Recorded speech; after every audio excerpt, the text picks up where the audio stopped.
Let's continue working with angles of elevation and depression. So let's have a look at this question. A tree is 10 meters tall. Evelyn stands 20 meters from the tree and uses a handheld clinometer at a height of 160 centimeters above ground to measure the angle of elevation to the top of the tree. Remember, she has height. And as you can see, we've got 10 meters and 20 meters. So the first thing I'll probably do is just convert her height into 1.6 meters just by dividing by 100.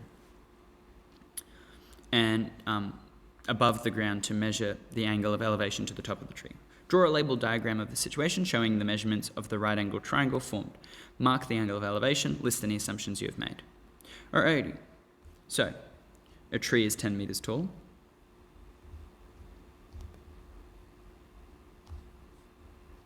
That's a piece of information we already know. Evelyn stands 20 meters from the tree.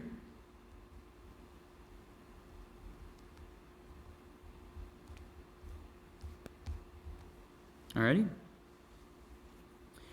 And then she's measuring the angle of elevation from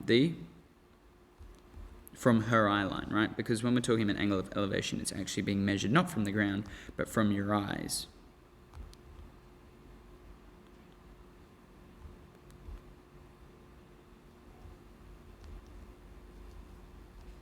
This is the right angle that gets formed. She's also 1.6 meters tall. And this is the angle here, the angle of elevation. Okay. So list any assumptions we're making. Well, first of all, first assumption is that when we say 20 meters away from the tree, we mean 20 meters away from the center of the tree.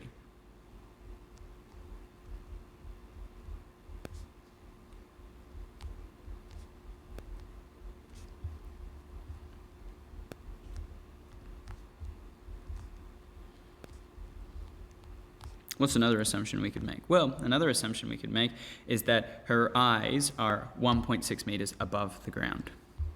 Because in reality, if you include your forehead, it's probably a couple more centimeters again. And I guess a nice other one would just be that all measurements are accurate.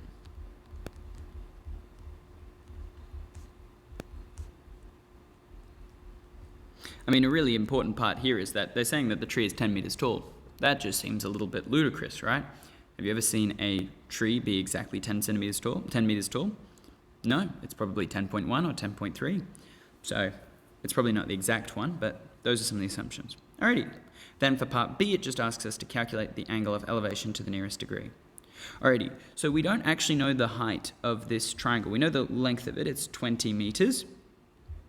So if I just get rid of all of the garbage and just redraw the triangle itself, I've got 20 meters down here, and an angle here that we're interested, and a right angle here.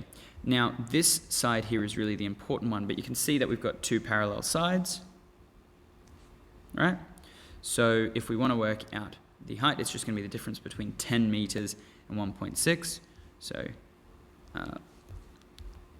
10 minus 1.6 equals 8.4, and that's what's going to go here. And now we can just use tan because we have got the opposite and the adjacent. So tan theta is equal to opposite over adjacent. Tan theta equals 8.4 over 20. Theta then is equal to tan negative 1 of 8.4 over 20. And that's going to give us our correct answer. 22.78 degrees. Check our rounding, nearest degree, so we're going to round that up to 23 degrees. And there's our final answer. The angle of elevation is 23 degrees. See you in the next one. Bye-bye.